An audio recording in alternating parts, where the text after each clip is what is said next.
Rain poured relentlessly over the bustling streets of New York, turning Monday morning into a gray, chaotic painting.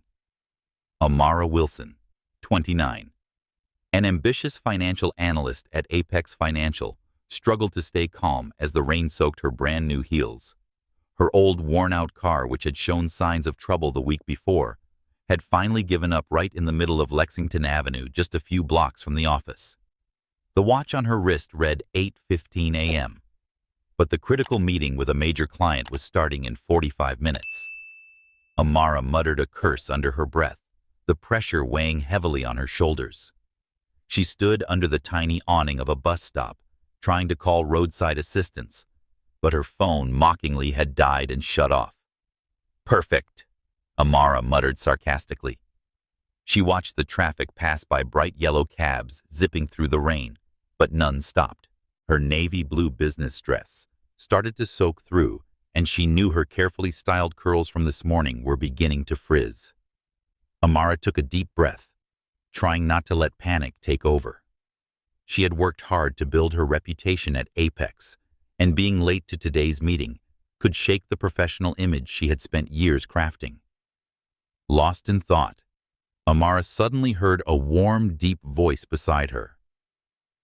"Rough day, huh?" She turned and saw a man standing a few steps away, holding a large black umbrella. He looked ordinary, average height, half-wet blonde hair from the rain, and gentle blue eyes that reflected genuine concern. He wore a gray suit, clean, but slightly frayed at the cuffs, as if it had been worn one too many times. He was not the kind of man who drew attention immediately, but something about his soft smile made Amara pause a second longer than necessary. You could say that Amara replied, forcing a tired smile. "My car broke down, my phone's dead, and I'm about to be late for an important meeting. Is there any other way this day could get worse?" The man chuckled softly, the sound as warm as sunlight through the rain. "I don't want to challenge the universe, but I can help a little." "Where are you headed?" Amara hesitated. She wasn't in the habit of chatting with strangers, especially in New York, where people usually kept their distance. But something about him, the sincerity in his eyes, or the way he stood so calmly in the rain, as if the weather didn't bother him, made her feel safe. "The Morgan Building downtown," she answered. "I'm a financial analyst, and the client won't be pleased if I don't make it in time." "What a coincidence," he said, smiling wider. "I'm heading to the Morgan Building too. We could share a cab if you don't mind. I'll pay." Amara looked at him, weighing her options. Under normal circumstances, she would have declined, but today wasn't normal. She nodded. "All right, thank you. I'm Amara, by the way." "Ethan Brooks," he replied, extending a hand.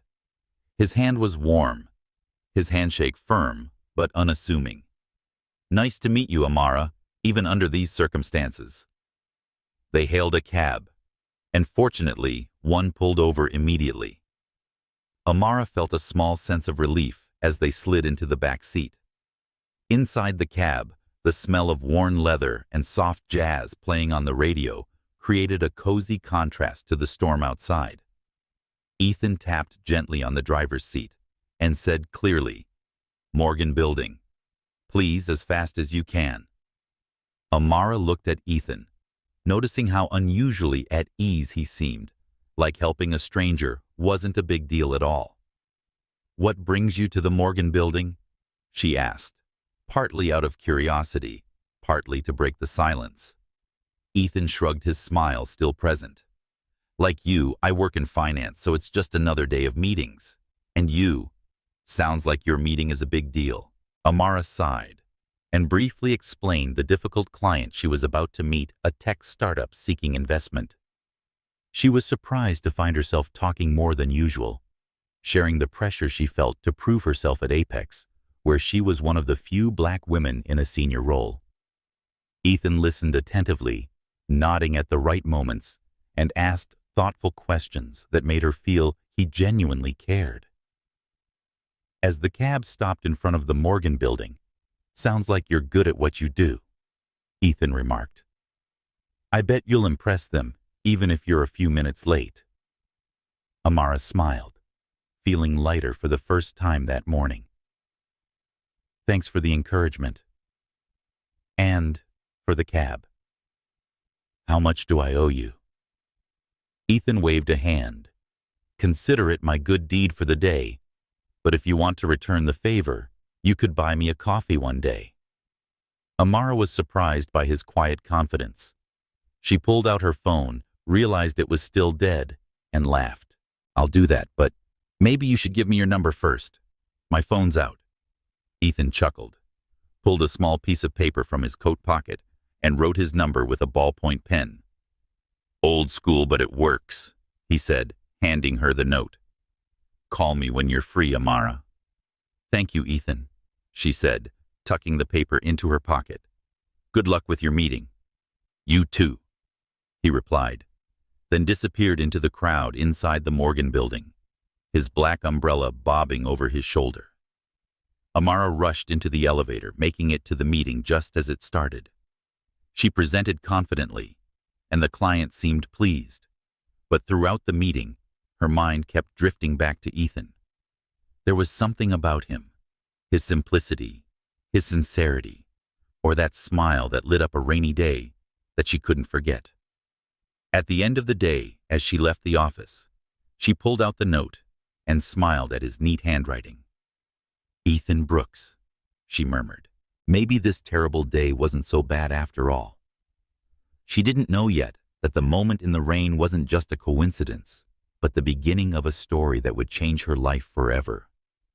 And Ethan, the simple man with the worn umbrella, carried a secret far greater than anything she could imagine.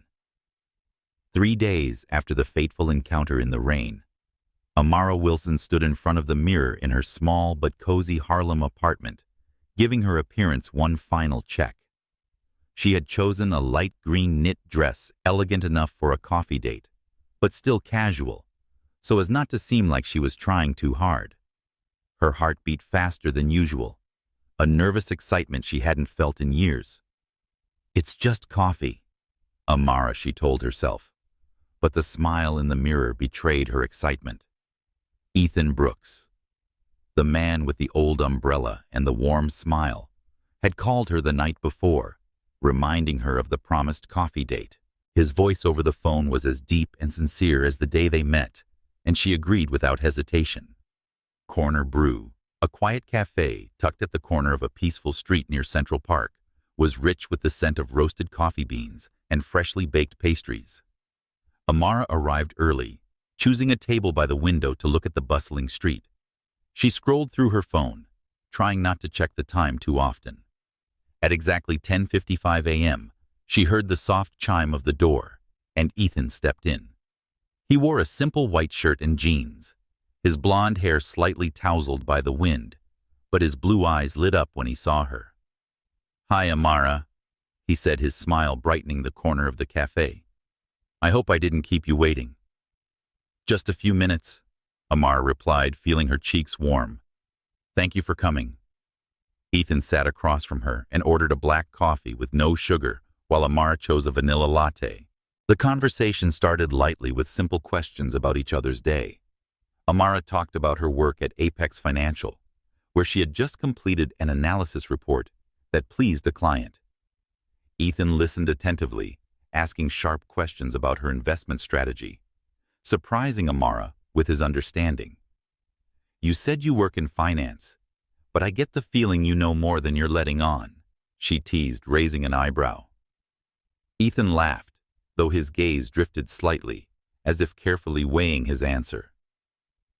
I'm just a curious person, he said. I like learning from people who are good at what they do. But my job's not that interesting, mostly paperwork and numbers. Tell me more about yourself, Amara. Where did you grow up?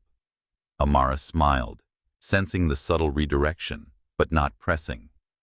She spoke about her childhood in Brooklyn, where her parents, Mr. and Mrs. Wilson, ran a small bakery. She talked about the family dinners filled with laughter from her younger sister, Nia, who is now in medical school, and how her father always encouraged her to chase her dreams. "They're my foundation," she said, her voice softening. "Sometimes I feel pressure to make them proud, especially being a black woman in finance. It's not always easy." Ethan nodded, his eyes filled with empathy. "I understand. I didn't grow up with a lot of family, but my grandmother always told me that pressure is the universe's way of testing how strong you are." He paused before continuing in a deeper voice. "My parents died when I was young. My grandmother raised me in a small house in Queens. We didn't have much, but she taught me to enjoy simple things." Amara felt a wave of emotion rise. There was something deeply genuine in the way Ethan spoke about his grandmother, as if every word carried a memory. "Your grandmother sounds like a remarkable woman," she said, gently touching his hand on the table. "What's the most important thing she taught you?" Ethan looked down at her hand, then back into her eyes, his smile softening. "She said, a person's worth isn't in what they own, but in how they treat others. That's why I try to live, even when the world pushes you toward flashier things." That struck a chord in Amara. She had met plenty of men in finance who boasted about their cars, watches, or penthouses. But Ethan was entirely different. He wasn't trying to impress her, which only made her want to know more about him. Their conversation carried on into a second cup of coffee, then turned into an impromptu lunch when Ethan suggested trying a sandwich from a nearby food truck. They strolled through Central Park laughing when a bold squirrel nearly stole Amara's sandwich. As the afternoon sunlight casts golden hues across the trees, Ethan suggested dinner at a small Italian restaurant he called a local secret. In the soft candlelight, they continued their conversation from favorite films to dream destinations. Amara spoke of her desire to visit South Africa one day to explore her roots, while Ethan shared his dream of trekking in Patagonia. "Maybe one day we could go together," he said, half joking, half serious, but the look in his eyes made Amara's heart race. When dinner ended, Ethan insisted on walking Amara home via the subway, even though she told him she could manage. Standing at her apartment door, Amara felt a connection she hadn't experienced before. "Today was excellent," she said, smiling. "Thank you, Ethan. I never thought a coffee date could last the whole day." Ethan smiled, his blue eyes sparkling under the streetlight.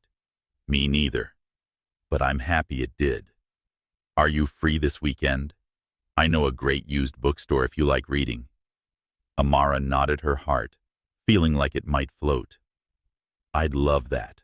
Call me," Ethan said, then waved gently before turning away. As the door closed behind her, Amara leaned against the wall, smiling to herself. There was something special about Ethan Brooks, his sincerity, his intelligence, and the way he made her feel heard. She didn't yet know that this date wasn't just the beginning of a romance, but the first step into a story full of surprises, where Ethan's secrets would change everything. 3 months had passed since the fateful coffee date, and Amara Wilson felt like her life had been wrapped in a new light. Every day spent with Ethan Brooks brought a quiet yet profound joy, as if he were the missing piece she hadn't realized she'd been searching for. They saw each other often, from movie nights at a small theater in Greenwich Village to long walks along the Hudson River, where they shared dreams and fears. Amara, used to the rush of New York and the pressures of Apex Financial, slowed down, savoring each moment with Ethan. But even as her love for him deepened, a small corner of her mind remained curious about the man who always seemed to keep part of himself in the shadows. One Friday evening, Amara drove to Queens to pick Ethan up at his apartment. It was her first time visiting where he lived, and curiosity fluttered in her chest. She parked in front of an old but tidy red brick building in neither a luxurious nor rundown neighborhood. Rows of maple trees were turning a vibrant yellow, and a group of kids played basketball on the sidewalk. Ethan appeared at the front door, dressed in a gray sweater and jeans, his usual radiant smile on his face. "Hey, beautiful," he said, kissing her lightly on the cheek. "Ready to see my lair?" Amara laughed, but as she stepped into the third-floor apartment, she couldn't help but be surprised. The space was compact, just one bedroom, with minimalist furnishings, a worn blue sofa, a small wooden dining table, and bookshelves filled with yellowed paperbacks. A few framed photos hung on the walls. An older woman with kind eyes and a gentle smile. Likely Ethan's grandmother were the only personal touches. No flat-screen TV, no expensive electronics. None of the flashy signs of wealth she often saw in her financial world. Everything was neat and clean, yet so modest it made Amara wonder, what exactly did Ethan do for a living? "Welcome to my palace," Ethan said with a half-joking tone, though his eyes seemed to be watching her reaction. "Nothing fancy, but it's home." "I like it," Amara replied, and she meant it. The apartment had a warmth that the cold penthouses of her colleagues lacked. She walked over to the bookshelf, examining the classic novels and finance books collection. "Have you read all of these? Most of them?" "Yeah," Ethan said, pulling a cheap bottle of wine from the kitchen. "My grandmother always said books were the most affordable way to travel." She was right. He poured 2 glasses and handed one to Amara. "What about you? Is there a book that changed your life?" Amara took a sip, thinking. Probably Their Eyes Were Watching God by Zora Neale Hurston. It made me feel seen, like someone understood what it's like to be a black woman trying to find her place. She looked at Ethan, waiting for his response. He nodded, his gaze respectful. "I haven't read that one, but hearing you talk about it, I'm adding it to the list. Maybe you can tell me more about it tonight over dinner." They decided to cook at home instead of eating out, Ethan's idea. Amara helped him prepare a simple pasta dish with homemade tomato sauce. They laughed as flour ended up on their faces. While cooking, Ethan shared more about his grandmother, who raised him after his parents died in a car accident when he was just 6. "She was tough," he said, stirring the sauce. "She worked 2 shifts at a laundromat to raise me, but never complained. She taught me that happiness doesn't come from money. It comes from living true to yourself." Amara was touched, but his story also deepened her curiosity about his present life. "So, what about your job?" she asked, trying to keep her tone light. "You said you're in finance, but I don't know much more." "Which company? What's your role?" Ethan paused for a second and then smiled a smile Amara began to recognize as his way of dodging difficult questions. "Just a regular office job," he said.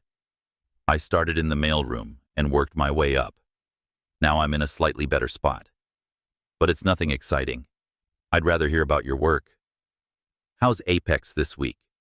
Amara noticed the deflection, but didn't push. She spoke about a new project at Apex, where she was leading a team analyzing a venture capital fund. Ethan asked insightful questions, even offering suggestions she found impressive. "You're not just doing some regular office job," she teased, but Ethan just laughed and shook his head. After dinner, they sat on the sofa, wine glasses empty. Amara leaned her head on Ethan's shoulder, feeling his warmth. "Do you ever think about changing your life?" she asked. "I mean, you live so simply, it almost seems intentional. Why don't you want more?" Ethan was quiet for a moment, as if carefully choosing his words. He said, his voice low. He had seen what happens when people chase money and status. Voice. They lose what matters. Family, friends, even themselves. "I want to be loved for who I am, not what I have. That's why I live this way. It keeps me grounded." His words touched Amara, but they also stirred more questions. Was Ethan hiding something? She looked into his eyes, searching for an answer, but found only sincerity. "I understand," she said gently, squeezing his hand. "And I like you for exactly who you are, Ethan. Nothing more is needed." Ethan smiled and pulled her into a hug. "Thank you, Amara. You don't know how much that means to me." As Amara left Ethan's apartment that night, her heart felt full, but her mind spun with questions. Who was Ethan Brooks? The man who lived in this modest apartment, surrounded by old books and stories of his grandmother, seemed to carry a much bigger story, one he wasn't ready to tell. But as she drove home under the glittering New York night sky, Amara chose to trust him. Her love for Ethan was real, and she believed that one day he would fully open up. She didn't know that day would come sooner than she expected, bringing with it a truth that would turn her world upside down. Autumn in New York brought cool, gentle breezes covering the city in a blanket of brilliant golden leaves. Amara Wilson, now accustomed to a life that balanced the high-pressure days at Apex Financial with the peaceful moments beside Ethan Brooks, felt her heart full. Their relationship had grown deeper than ever, 4 months since their rainy day encounter. Ethan wasn't just a boyfriend. He was a companion, always there to listen as she vented about demanding clients or the struggle to thrive in an industry still lacking diversity. But no matter how close they became, Amara still sensed an invisible wall. Ethan remained vague about his work, constantly changing the subject whenever she pressed for details. One Saturday evening, Amara arrived at Ethan's apartment in Queens for dinner, as they often did on weekends. As she stepped inside, the rich aroma of homemade chicken curry filled the small space. Ethan, in a white button-up shirt with sleeves rolled up and an apron tied at the waist, was stirring a pot on the stove, beaming when he saw her. "Hey, beautiful," he said, kissing her forehead. "I hope you're hungry. I tried my grandma's recipe, but I have no promise it'll be good." Amara laughed, warmth spreading through her. "If the smell is any indication, you nailed it." She helped him set the table, 2 simple porcelain plates and a bottle of red wine Ethan had picked. Over dinner, they talked about small things, a documentary Amara wanted to watch, Ethan's plan to jog around Central Park. But as the candlelight on the table began to flicker low, Ethan grew quiet, his blue eyes searching hers for something. "Amara," he said, his voice low and serious, "I want to tell you something."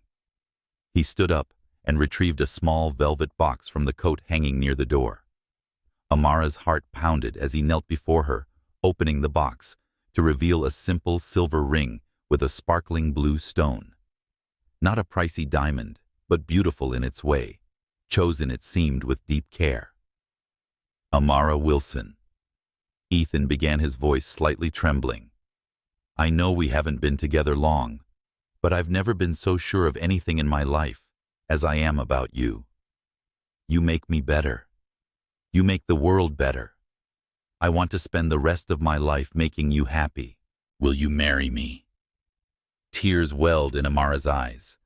She looked into Ethan's view, the sincerity and deep love she had initially felt.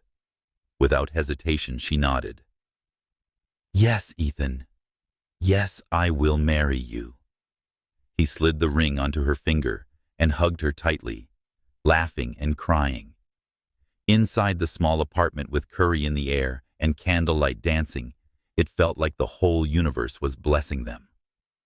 The next morning, Amara walked into Apex Financial with a smile she couldn't hide. The ring on her finger sparkled under the office lights, catching the attention of coworkers. During lunch break, she shared the news with a small group in the break room. "Ethan proposed to me last night," she said, holding up her hand. "We're getting married this spring." At first, there were cheers and congratulations, but Amara quickly realized that not all reactions were genuine. Clara, an accountant with a sharp tongue, raised an eyebrow. "Really? That fast? What does this guy do again? I remember you said he works in finance, but which company?" Her tone carried a hint of mockery, as if she were digging for something. "He's in finance like us," Amara replied, keeping her voice steady. "His job isn't the point. What matters is that we love each other. James." A trader known for his tactless remarks chimed in. Of course.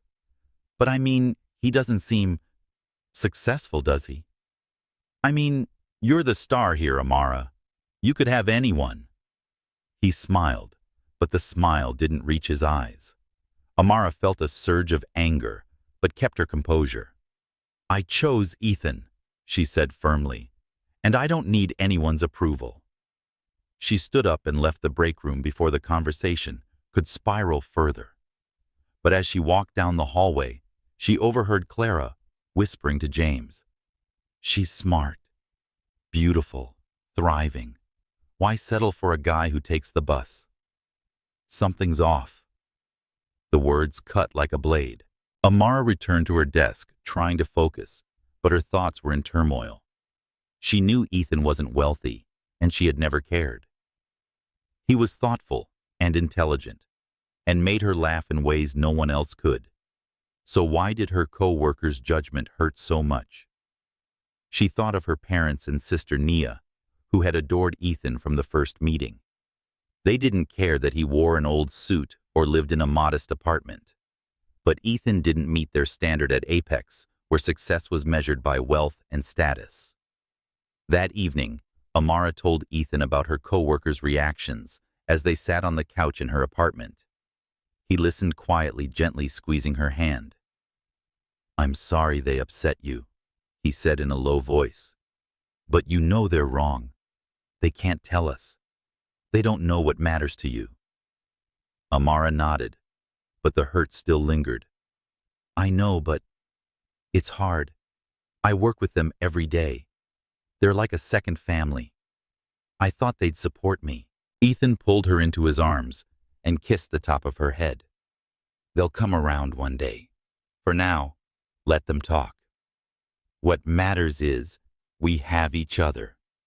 And I promise you, Amara, I'll do everything I can to ensure you never regret choosing me."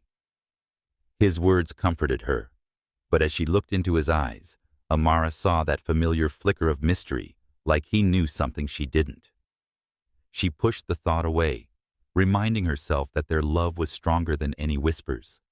But deep down, she couldn't help but wonder, were her colleague's doubts partially correct? Was Ethan hiding something? She didn't know that the answer would come sooner than she expected, and it would shatter everything she thought she knew about the man she loved. Winter was gently creeping into New York, bringing cold winds and shorter days' soft, dim light. Still glowing from Ethan Brooks' proposal, Amara Wilson decided it was time to introduce him to her family in Brooklyn.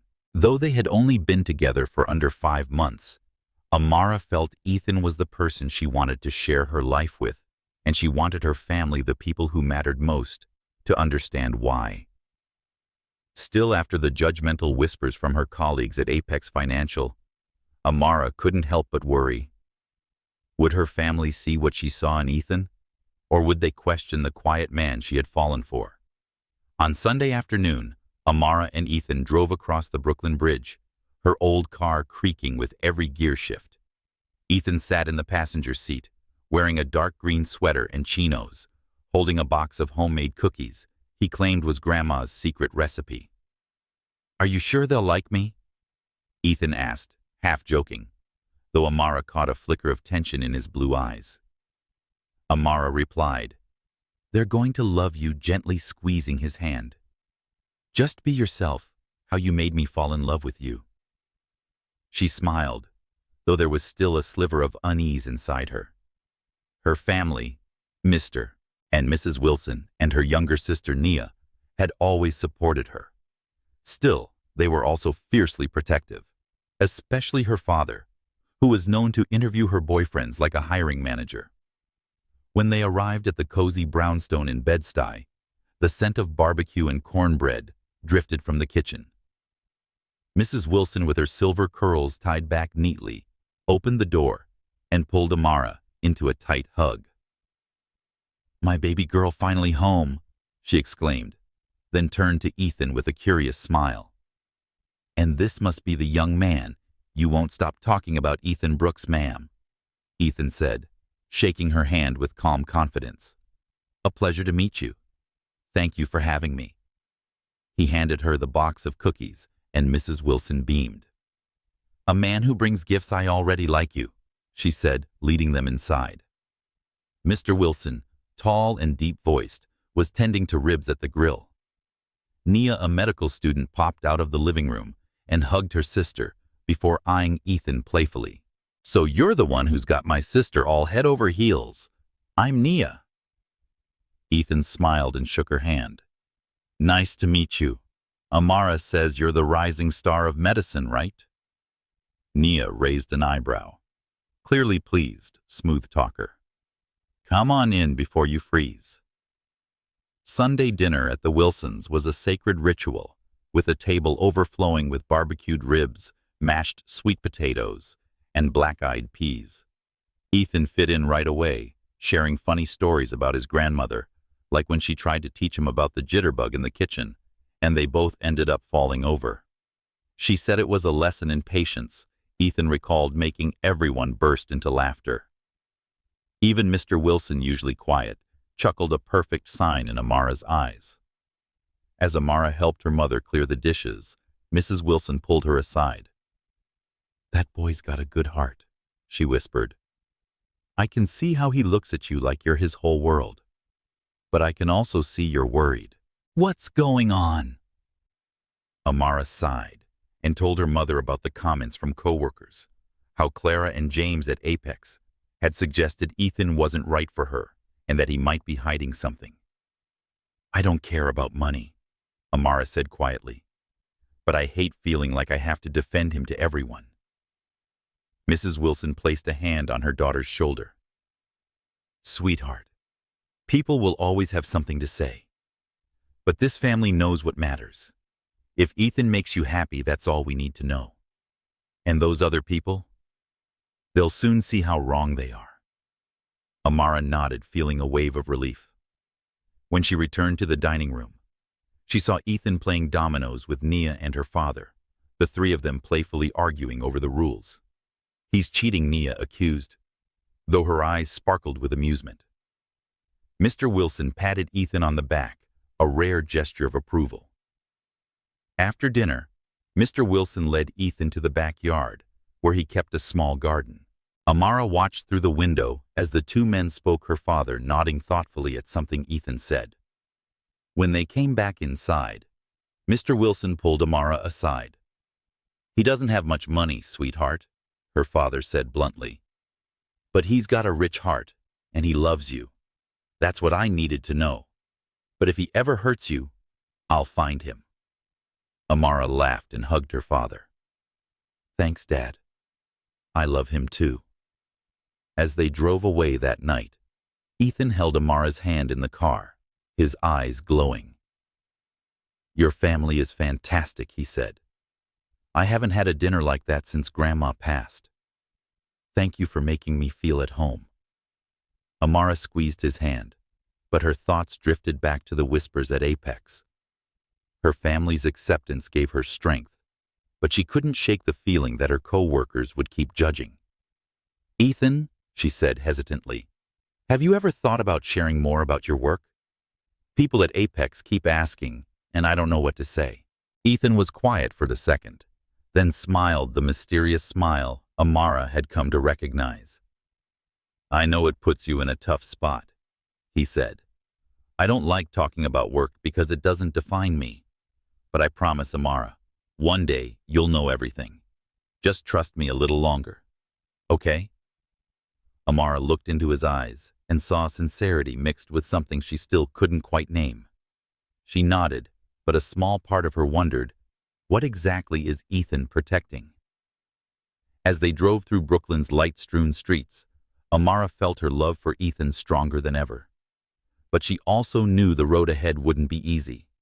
The whispers at Apex were just the beginning, and she had no idea that the truth about Ethan would soon unravel everything she thought she knew. Spring in New York bloomed with cherry blossoms draping the city in a soft pink hue. Amara Wilson stood before the mirror in a small but elegant hall in Brooklyn, gazing at herself in a pristine white wedding gown. The dress hugged her curves, its soft silk shimmering under the lights, and the long veil brushing the floor made her look like she had stepped out of a dream.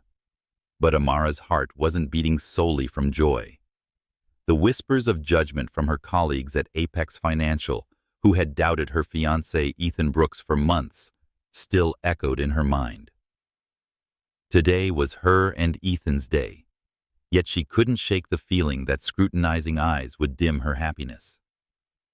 Outside the hall, guests gathered, their laughter mingling with soft jazz music to create a warm atmosphere. Amara's family, her parents the Wilsons, and her younger sister Nia were greeting friends and relatives. Wearing a black suit borrowed from a friend, Ethan stood at the entrance, shaking hands with a sincere smile. The suit wasn't designer, but he looked striking with his blonde hair neatly combed and his blue eyes glowing. He searched for Amara, and when he saw her emerge from the dressing room, his eyes lit up as if she were the only thing in the world. "You look incredible," he whispered, taking her hand. "Thank you for agreeing to be my wife." Amara smiled, squeezing his hand. "Thank you for being you."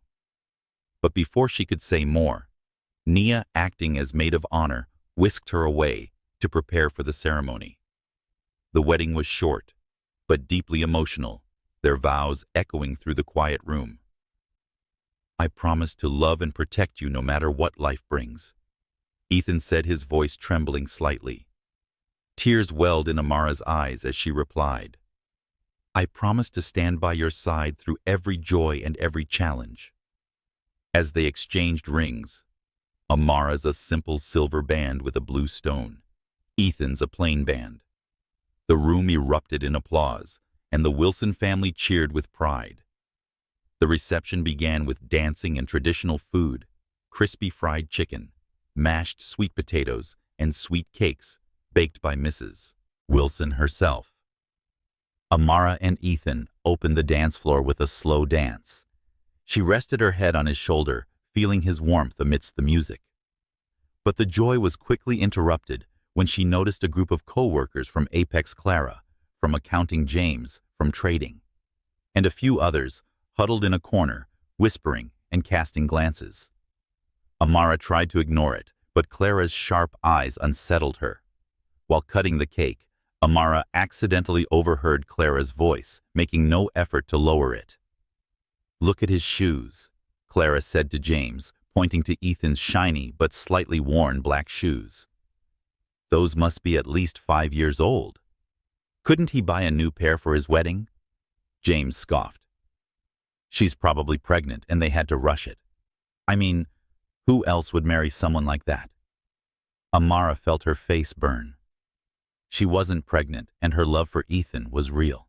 But the cruel words pierced her like a knife, making her question why those she considered her work family could be so harsh. She gripped Ethan's hand tighter, forcing a smile for the photographs, but he noticed her tension. "They're at it again, aren't they?" He whispered, concern in his eyes. Amara shook her head, but her voice wavered. "These are just stupid comments. I don't want them ruining today." Ethan kissed her forehead, his voice low and steady. "This is our day, Amara. Let them talk. It won't matter for long." His words surprised her. "What do you mean?" she asked, but they were swept into another dance with her family before Ethan could answer. The mystery in Ethan's tone lingered, but the warmth of her loved ones soothed her. Mr. Wilson took Amara onto the dance floor and whispered, "You're happy, I can see that. Don't let anyone make you doubt it." In her lavender bridesmaid dress, Nia danced with Ethan, teasing him that he'd better level up to keep up with her sister. Amid the joyful moments, a surprise came when William Harris, the regional director at Apex and Amara's longtime mentor, arrived with his wife. William, who rarely attended staff events, greeted Amara warmly. "Congratulations, Amara," he said, shaking hands with her and Ethan. "It's a beautiful wedding. Thank you for inviting us." He handed them a gift, a fine silver cutlery set that deeply moved Amara. "Thank you for coming, sir," Ethan said, shaking William's hand with quiet confidence. William smiled, but Amara noticed a flicker in his eyes, as if he knew something about Ethan she didn't. "Call me William's son," he said. "Sir. Makes me feel old." As William and his wife exited, Amara noticed Clara and her group watching them, their eyes a mix of curiosity and jealousy. Amara and Ethan prepared to leave as the reception drew close, surrounded by floating flower petals and shimmering rice. But as they approached the car, Amara heard Clara's voice again speaking to James. "She must know something. No one marries a guy like that without a reason." This time, Amara didn't turn around. She held Ethan's hand tighter, determined not to let the words hurt her again. But once inside the car, Ethan looked at her, his gaze filled with love and shadowed with something unspoken. "Everything will be okay, Amara," he said. "Just trust me, all right?" Amara nodded, but her heart felt heavy. Their wedding day was meant to be perfect, yet the whispers had left a scar. She looked at Ethan, wondering if he was hiding something her colleagues had sensed. She didn't yet know that those doubts were about to be answered in a way no one, not even she, could have imagined. Under the brilliant sunlight of the Maldives, Amara Wilson felt like she was living in a dream. The turquoise sea sparkled, the white sand was as soft as powder, and the salty breeze made her forget the judgmental whispers from co-workers on her wedding day. She and Ethan Brooks, now husband and wife, were enjoying their honeymoon at a luxury resort. A surprise Ethan claimed he had been saving for many years. They stayed in an overwater villa with glass floors revealing coral reefs below and a private infinity pool. Amara, used to a modest lifestyle, couldn't believe this was her reality. "Are you sure we can afford this place?" Amara asked on the second morning as they had breakfast on the villa's deck, French toast and fresh mango juice. She wore a flowing white maxi dress, her curly hair loose, feeling happy and overwhelmed. In a pale blue linen shirt, Ethan smiled that same warm but faintly mysterious smile she had grown familiar with. "I've been planning this for a long time," he said, sipping his coffee. "You deserve this, Amara. We only get one honeymoon right." Amara nodded, though a part of her remained curious. Ethan had always lived his small apartment in Queens, the old suits riding the bus, so how could he afford such an extravagant trip? She pushed the thought aside and focused on the moment. On the first day they went snorkeling, watching schools of vibrant tropical fish, and in the evening, lay on lounge chairs beneath the stars. Ethan held her close, telling humorous stories about his grandmother that made her laugh until her stomach hurt. "She'd love you," he said in a deep voice. "She always said a good woman makes a man want to be his best self. That's what you do for me." His words melted her heart, but on the fourth day, a minor incident unsettled her. While Ethan was showering, Amara tidied up his clothes for their boat trip to a nearby island. A business card fell out of his jacket pocket. She picked it up, and her heart pounded as she read Ethan Brooks, CEO of Brooks Enterprises. The card was sleek black with silver embossed lettering, luxurious and professional, entirely at odds with the image Ethan had always presented. Brooks Enterprises. She had never heard him mention this name. He had only ever said he worked in finance, in a better role than his early days in the mailroom. Amara held the card, her mind racing. Was this from a previous job?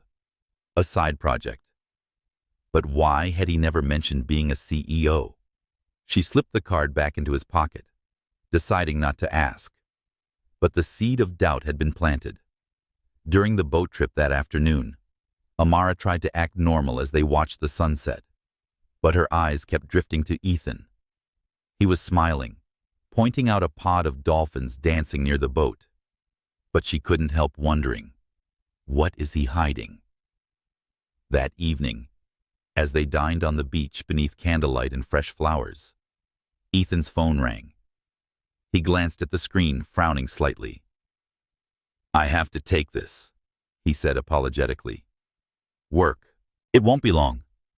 He stepped away toward the water's edge, but Amara could still catch fragments of his voice.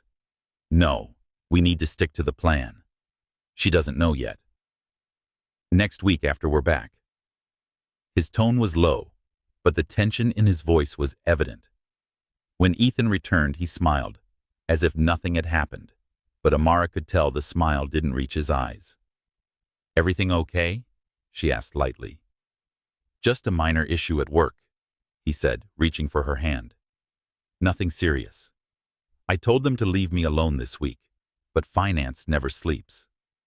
Amara nodded, but her heart sank. She doesn't know yet. Was he talking about her? She wanted to ask directly, but the romantic mood held her back. She didn't want to ruin their honeymoon with an argument. Instead, she told herself to wait until they returned to New York. But the doubt, the card, the secretive phone call gnawed at her peace. The following days were still full of joy. They hiked through tropical forests, dined under the stars, and made love with the passion of newlyweds. But Amara couldn't shake the feeling that Ethan was hiding something big. On their final night in the Maldives, they sat on the villa's deck as gentle waves lapped below. Ethan pulled her into his arms and said in a low voice, "Amara, things at Apex will change when we get back. Do you trust me?" The unexpected question made Amara freeze. Change how she asked, staring into his eyes. "What are you talking about, Ethan?" He smiled again, but the familiar hint of mystery was unmistakable this time. Just, there are going to be shifts in business. But I promise everything will be fine. Better than fine. Just trust me. Amara wanted to press him for details, but his sincere gaze made her nod. "I trust you," she said, though her heart was full of questions. As they held each other beneath the starry sky, Amara felt her love for Ethan remain strong, but her unease had grown. The business card, the cryptic calls, and the vague reference to Apex all felt like pieces of a puzzle she couldn't see clearly. When the plane lifted off, carrying them back to New York, Amara rested her head on Ethan's shoulder, trying to calm her thoughts. She didn't know that the whole picture would come into focus in just a few days, and the truth about Ethan Brooks would shake everything she thought she knew. Her colleagues' whispers, her growing suspicions. All of it would pale in comparison to a revelation that would leave both her and her critics stunned. On the Monday morning after her honeymoon, Amara Wilson woke in her Harlem apartment, her heart pounding with excitement and unease. The Maldives. Honeymoon with Ethan Brooks. Now her husband had been full of love, but fresh doubts still haunted her. The sleek business card reading Ethan Brooks, CEO, Brooks Enterprises, and his secretive phone calls. She tried to push it all aside, telling herself that today, back at Apex Financial, she'd focus on work and save her questions for a future honest conversation with Ethan. But she had no idea the truth would arrive sooner than expected, and in a way that would upend her entire world. Amara stepped into the Apex Financial office in a navy blue work dress that hugged her figure, exuding outward confidence, though anxiety churned beneath her calm exterior. The atmosphere in the office felt different, an intangible tension in the air, with coworkers whispering and exchanging glances. Clara, the accountant, who had judged Ethan at the wedding, rushed over when Amara exited the elevator. "Have you heard?" Clara asked, voice buzzing with excitement. "Emergency meeting at 9 a.m. William Harris has a big announcement. Rumor is he's retiring and something about the company being bought." Amara's stomach tightened. Bought out. She remembered Ethan's words in the Maldives. Things will change at Apex.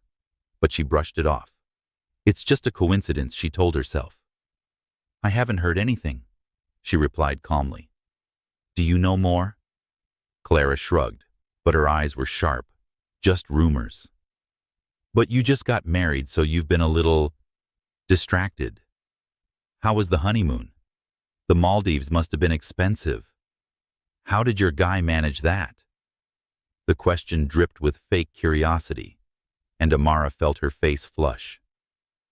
"We saved up," she answered shortly, walking away before Clara could pry deeper. But the question stirred her unease again. The business card, the luxury trip, and it all kept tightening inside her chest. At precisely 9 a.m., Amara sat among dozens of colleagues in Apex's large conference room. William Harris, the regional director and her longtime mentor, stood at the front, his face a mix of seriousness and excitement. Beside him were several strangers in expensive suits, high-level investors. "Good morning, everyone," William began, his voice echoing. "Today is a milestone for Apex Financial. After 20 years of service, I've decided to retire to spend more time with my family." A wave of murmurs rippled across the room. Even though rumors had swirled, hearing it confirmed was still a shock. But William raised his hand, signaling for silence. That's not the only news. Brooks Enterprises, a leading venture investment firm, has acquired Apex. Under their leadership, Apex will thrive. Amara felt her heart stop. Brooks Enterprises. The same name is on Ethan's business card. She clenched her hands beneath the table, struggling to stay composed. It can't be. Ethan was just a regular finance guy, right? But before she could organize her thoughts, William continued. Now I'd like to introduce the CEO of Brooks Enterprises, who will assume the role of Apex's new chairman. Please welcome Ethan Brooks. The doors opened, and Ethan walked in.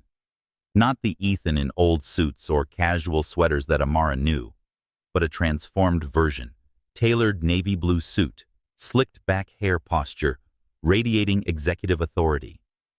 He smiled, but his eyes searched for Amara in the crowd, and for a split second, she saw flickering anxiety behind them.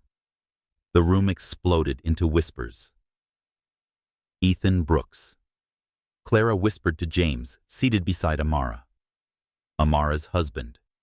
No way, James murmured. She must have known. No one marries a CEO without knowing. Amara felt the ground shift beneath her. Her husband, the man she believed to be a modest employee, living in a humble Queens apartment, was the CEO of a company large enough to buy Apex. She looked at Ethan, heart pounding, her mind spinning with puzzle pieces. The business card, the lavish honeymoon, the cryptic calls, his vague comments about change at Apex. It all made sense, but why hadn't he told her? Ethan stepped to the podium, his voice calm and commanding, unlike the tender man she knew. "Good morning, everyone," he began. "I'm Ethan Brooks, founder and CEO of Brooks Enterprises. Some of you may also know me as Amara Wilson's husband, your colleague." His eyes briefly met hers, and in that glance was an apology. "I want to clarify that this acquisition has nothing to do with my relationship. This deal began before I even met Amara. We met at a bus stop while I finalized this transaction at the Morgan Building. I chose to live and not disclose my identity because I wanted to be judged for who I am, not my title or wealth." His explanation silenced the room. But for Amara, it felt like a stab to the heart. He knew everything from the beginning. He knew she worked at Apex, the company he was buying, but never said a word. Now the office gossip has shifted direction. She had to know. Someone whispered, "No one marries a CEO without knowing." Clara stared at Amara, her eyes gleaming with jealousy and suspicion. And Amara had never felt more alone. When the meeting ended, Amara sat frozen, trying to process everything. Ethan approached her, his expression full of concern. "Amara," he said softly, "can we talk in private?" She nodded, her voice cold. "Yes, we need to." Ethan led her to William's former office, now his. Once the door shut, Amara turned to him, tears threatening to break loose. "Why didn't you tell me?" she asked, her voice shaking. "I'm your wife, Ethan. I deserve to know." Ethan exhaled, sitting beside her, but didn't touch her. "I'm sorry, Amara. I was going to tell you after the honeymoon, but things moved faster than I expected. When we first met, I didn't know you worked at Apex, but once you told me about your job, I realized. At that point, the deal was already in a sensitive stage. I was afraid if I said something you'd think I approached you because of the company. So, you chose to deceive me. Amara cut in, her voice pained. You let me think you were just a regular guy while you were this. She gestured to the luxurious office and his high-end suit. It wasn't deception, Ethan replied quickly. Everything I told you about myself is true. I grew up poor, raised by my grandmother, and started in the mailroom. I just didn't tell you everything. I was scared that if you knew I was a CEO, you'd question whether my love was real. I wanted you to love me for me, not for Brooks Enterprises. Amara shook her head, tears falling now. But you didn't trust me enough to tell me the truth. I defended you, stood up to coworkers, and endured their judgment. And now they all think I knew from the start that I married you for money. Ethan reached for her hand, but she pulled away. I know I messed up, he said hoarsely. I was trying to protect what we had. But I love you, Amara. That's the truest thing I have. Amara looked at him, her heart torn between love and betrayal. I need time, she said, rising. This is too much. She left the office feeling as if the whole world were watching. The whispers, Clara's stare, the truth about Ethan, all swirled around her like a storm. She didn't know how to trust again.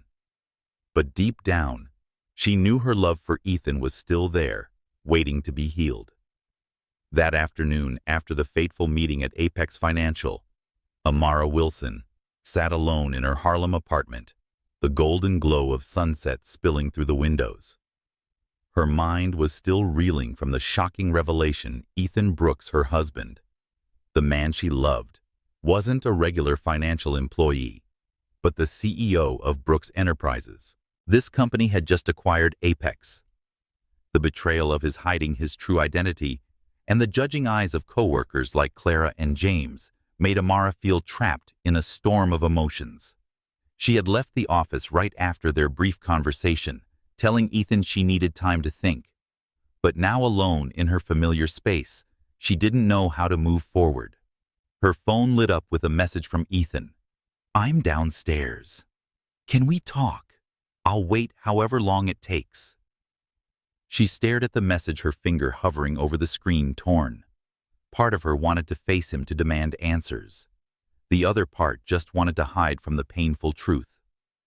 In the end, her love for Ethan wounded as it was prompted her to respond, "Come up." When Ethan stepped inside, he looked nothing like the confident man who had stood at the podium earlier that day. The expensive suit was gone, replaced by a white shirt and jeans. His blonde hair was slightly tousled, and his blue eyes were clouded with worry. "Thank you for letting me in," he said softly.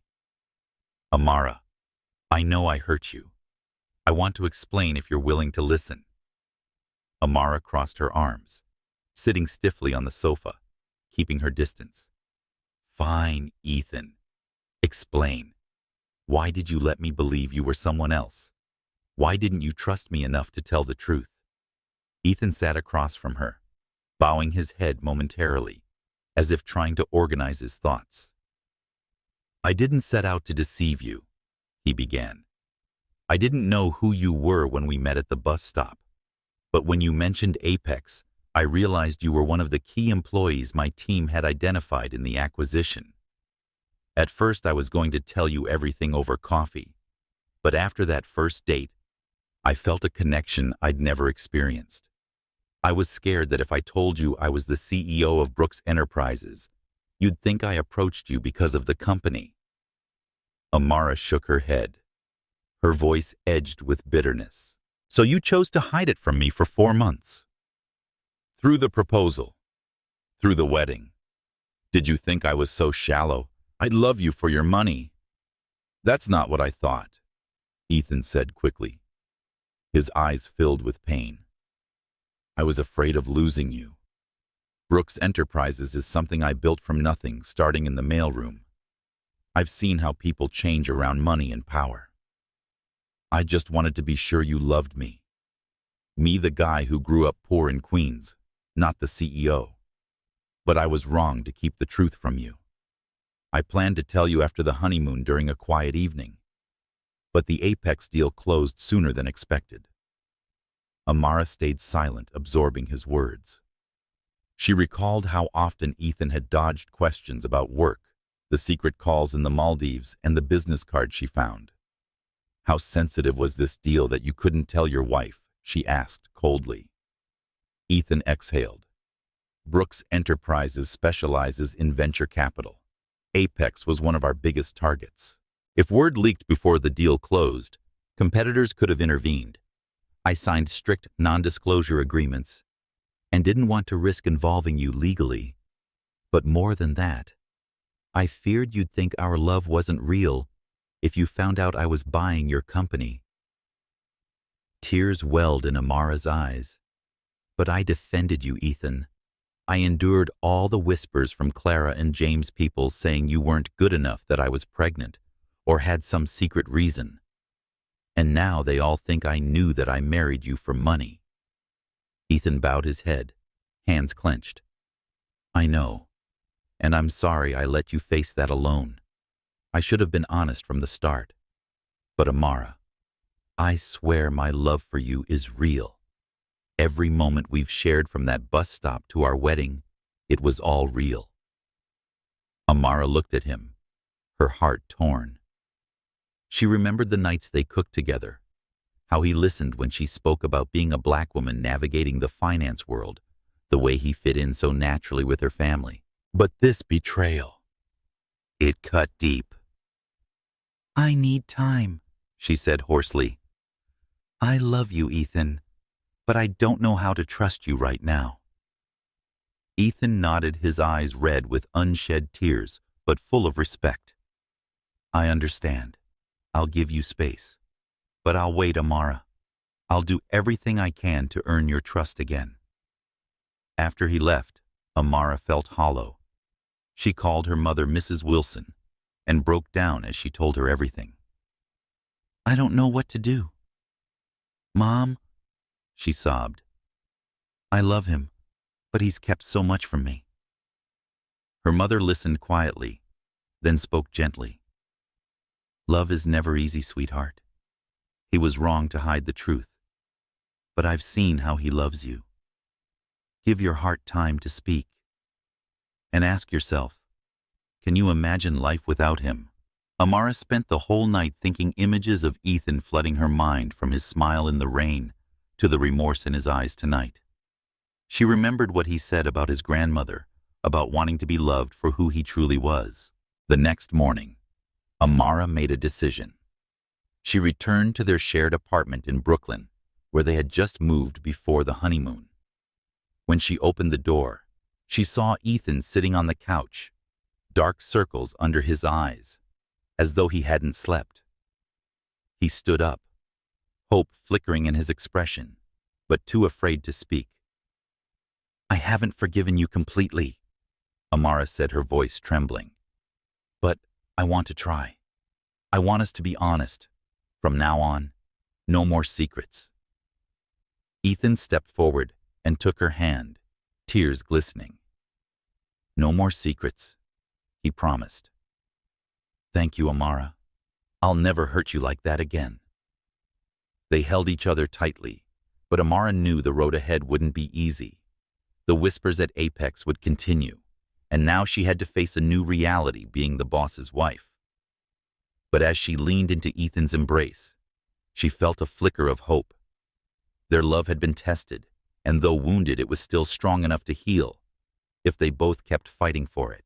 A month after the shocking revelation that Ethan Brooks was the CEO of Brooks Enterprises, Amara Wilson was still trying to adapt to her new reality. She and Ethan had moved into a shared apartment in Brooklyn, beginning their married life together, though the wounds from his deception had not fully healed. At Apex Financial, Amara now faced a different challenge: the judgmental stares of coworkers who believed she had known Ethan's true identity from the beginning and married him for his wealth. The whispers from Clara and James, who once criticized Ethan's modest appearance, had shifted to accusing her of being an opportunist. Amara tried to stay focused on her work, but the pressure of her toxic work environment was wearing her down.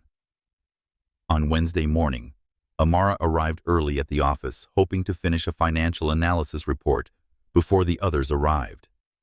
But the atmosphere at Apex was even more tense than usual. Co-workers huddled in small groups, whispering with uneasy expressions. When Amara walked into the conference room to check the schedule, she overheard Clara speaking to a colleague. "Something big is going down. William Harris just called an emergency meeting with upper management. Rumor has it someone's been leaking information to a competitor."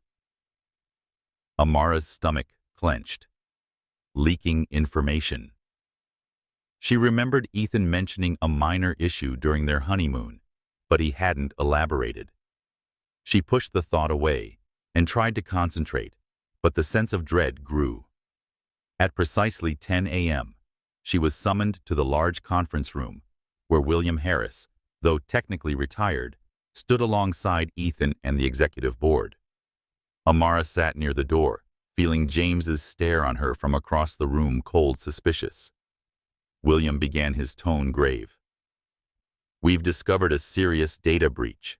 Someone has been selling Apex's proprietary investment strategies to a competing firm for several months, resulting in millions of dollars in losses. We've gathered enough evidence to identify the source." The room fell silent, every eye turning toward William. He looked at Ethan, who stood, his expression firm.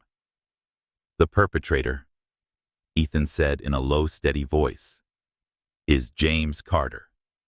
We have emails, trade logs, and recorded phone calls, proving he has been selling confidential data since a month before I took over Apex."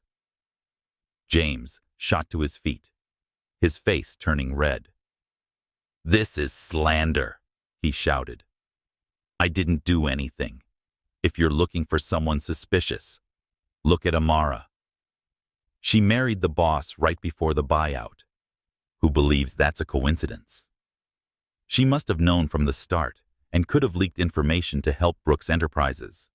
Amara felt like she'd been punched in the chest. She stared at James, stunned by his accusation. Murmurs broke out around the room, eyes shifting toward her. Clara, seated nearby, leaned toward another co-worker and whispered, "I knew it. Too convenient." Amara wanted to scream that she was innocent, that she had no idea who Ethan truly was until the day of the announcement, but her throat tightened with emotion. Before she could speak, William raised a hand, his voice icy. "James, you're only making this worse. We have irrefutable evidence transactions from your email account with time-stamped confirmations. Trying to blame Amara only shows your desperation." He turned to Ethan. "How do you want to proceed?" Ethan stepped forward, his eyes cold and sharp as steel. "James, you're terminated immediately. Security will escort you from the building within 10 minutes. We will also pursue legal action for your misconduct." James muttered something under his breath, but when 2 security officers appeared, he quietly gathered his things and left. The room was silent, but Amara could still feel the stares. She lowered her head, blinking back tears. Ethan glanced at her, his expression softening, but he maintained professional distance. That afternoon, Ethan called a company-wide meeting to address the situation publicly. Standing at the podium, his voice was calm, but resolute. "As you've all heard, we uncovered a serious data breach caused by James Carter. That level of betrayal will never be tolerated under my leadership at Apex. But I also want to address something else." He paused, his eyes scanning the room until they found Amara. "There have been whispers about my wife Amara Wilson, that she knew my identity from the beginning and married me for money or power. I want to clarify. Amara did not think I was CEO of Brooks Enterprises until last week's announcement. I deliberately hid my identity because I wanted to be loved for who I was, not for my title. Amara loved me when she believed I was just a regular man, and that's why I love her." The room was still. Then a few people slowly began to clap, the applause spreading across the room. Amara felt tears stream down her cheeks, not from shame, but from overwhelming gratitude. Ethan hadn't just defended her, he had affirmed their love openly and unflinchingly. For the first time, Clara lowered her gaze, her expression tinged with regret. After the meeting, Amara remained in Ethan's office. "Thank you," she said softly.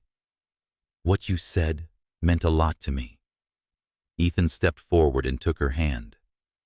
"I should have said it sooner. I'm sorry for letting you face those whispers alone. From now on, I'll always stand by your side, Amara." She nodded, feeling a piece of the hurt inside her begin to heal. But as she left the office, she still heard faint murmurs from a few coworkers. The scandal was over, but the journey to rebuild her reputation at Apex began. With Ethan beside her, she knew she could face the challenge, but she also understood that love alone wouldn't be enough. Weathering the storms ahead would take time, truth, and resilience. 1 year after the scandal at Apex Financial, Amara Wilson stood in a softly painted pale blue room. Morning sunlight filtering through the curtains, casting a warm glow on the wooden crib where her baby daughter Lila Brooks slept soundly. Just 3 months old, Lila had chubby cheeks and tiny curls like her mother, but her bright blue eyes were unmistakably inherited from her father Ethan Brooks, who often looked at her with awe and unconditional love. Amara smiled gently, touching Lila's hand. She was overwhelmed by deep happiness she could never have imagined during the turbulent days a year ago when she discovered that her husband Ethan was the CEO of Brooks Enterprises. She faced judgmental whispers from her colleagues. Life has changed significantly since then. She and Ethan had moved from their shared Brooklyn apartment into a modern but cozy home in Park Slope, with a small garden and a living room filled with books. The house wasn't ostentatious, true to Ethan's style, but it balanced between his cherished simplicity and the comfort Amara had embraced. Ethan still kept his old Queens apartment as a reminder of where he came from, but he spent most of his time here with Amara and Lila, building new memories. At Apex Financial, Amara had earned back her reputation through exceptional work. After James was fired for leaking proprietary data, Amara was promoted to Director of Financial Analysis, a role she earned entirely on merit. Ethan had stepped back from any decisions related to her career to avoid a conflict of interest. Over time, attitudes at Apex shifted. Once the ringleader of whispers at the wedding, Clara had become noticeably more respectful. Clara invited Amara for coffee one afternoon and offered a quiet, sincere apology.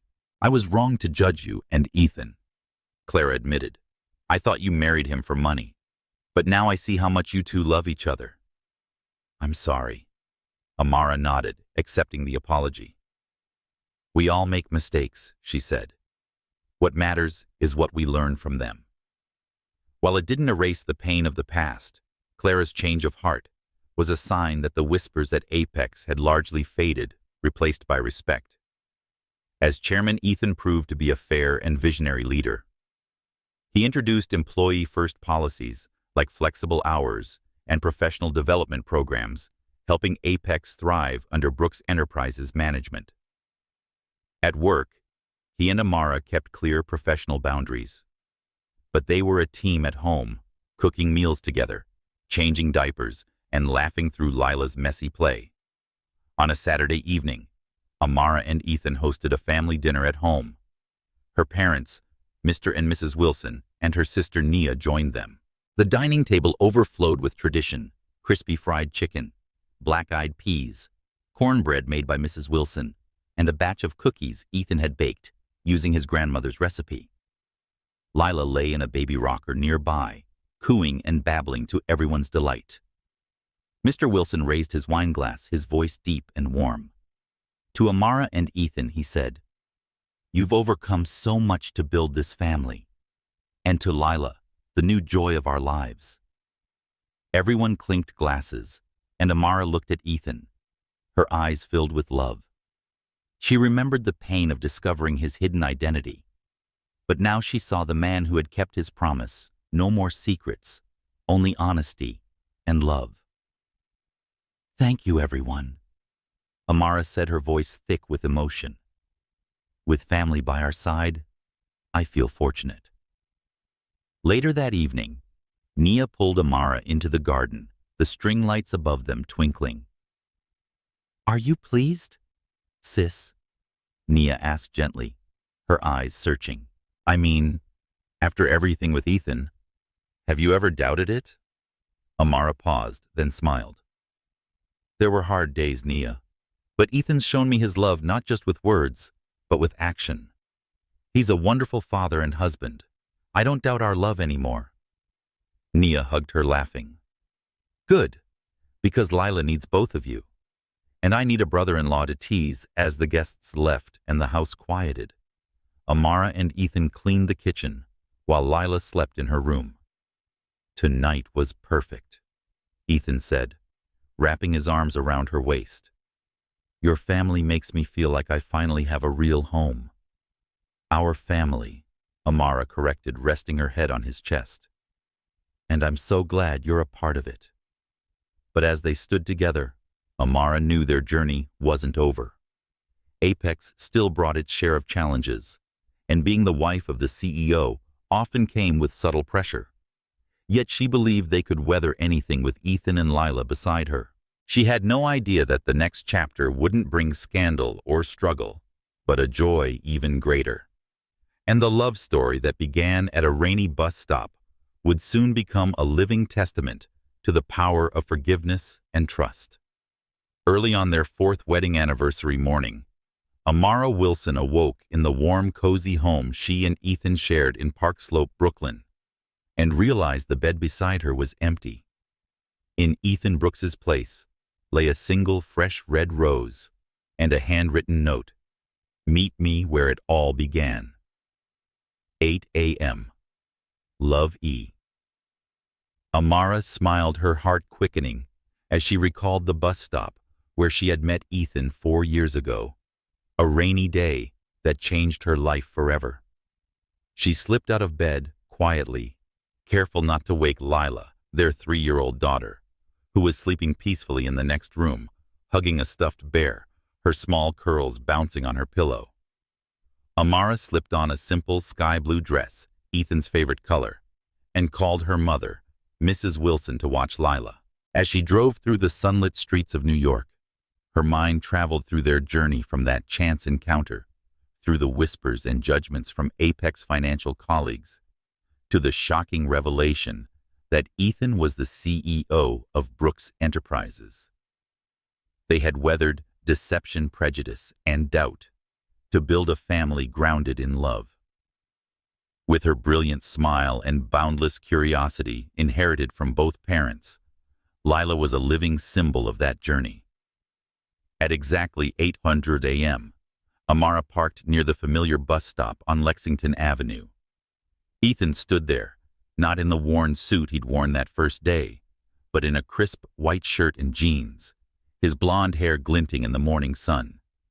He smiled as he saw her, his blue eyes lighting up. "Morning, beautiful," he teased. "Need a ride?" Amara laughed and walked straight into his arms. She replied only if the handsome guy agreed to share playing along. Ethan took her hand and led her to a small grassy patch behind the bus stop, where he had laid out a picnic blanket, a basket filled with sandwiches, fruit, and a bottle of apple juice. "I figured we should start our anniversary where everything started," he said, helping her sit. No rain, no taxis, just us. They had breakfast there, laughing as they reminisced about their first meeting, how she was soaked and annoyed, how he had handed her a handwritten note with his number. "I thought you were just a sweet stranger," Amara said, sipping juice. "Little did I know you were a secret CEO in disguise." Ethan chuckled, but his gaze softened. "I've never once regretted meeting you, but I do regret how long I kept the truth from you. You forgave me, and I'll never stop being grateful. Amara squeezed his hand. We made it through, Ethan. That's what matters. They talked more about Lila, her family, and her dreams for the future, and maybe a trip to South Africa, where Amara had always wanted to explore her roots. Midway through the picnic, Ethan pulled a small velvet box from his pocket. Anniversary gift, he said, handing it to her. Amara opened it to find a delicate silver necklace with a small umbrella-shaped pendant inlaid with tiny, sparkling blue stones. On the back, it was engraved, Love bloomed in the rain. Forever yours, E. Tears welled in Amara's eyes. Ethan, it's beautiful, she whispered as he fastened it around her neck. But there's one more surprise, Ethan added, eyes twinkling. Come with me to Apex. Amara raised an eyebrow, intrigued but agreed. They packed up the picnic and drove to Apex Financial, now the New York headquarters of Brooks Enterprises. The building was quiet on a Saturday, with only a few employees working overtime. Ethan led her to the rooftop, a place she had never been. When the doors opened, Amara was speechless. The rooftop had been transformed into a lush green garden, filled with plants, flowers, and seating. A wooden bench nestled among blooming lavender bushes stood in the most scenic corner. A small plaque read, "The Amara Wilson Garden, where love and truth bloom." Amara covered her mouth as tears spilled over. Ethan, when did you do all this? I started last year, Ethan said, taking her hand. This rooftop was where I revealed the truth about myself and where we faced our most challenging test. I wanted to turn it into something joyful, not just for you, but for everyone here. But this spot, it's yours, to remind me daily that you taught me what love and honesty truly mean. Amara hugged him tightly, overwhelmed. I don't even know what to say. Thank you, Ethan, for everything. They sat together on the bench, gazing out at the city skyline.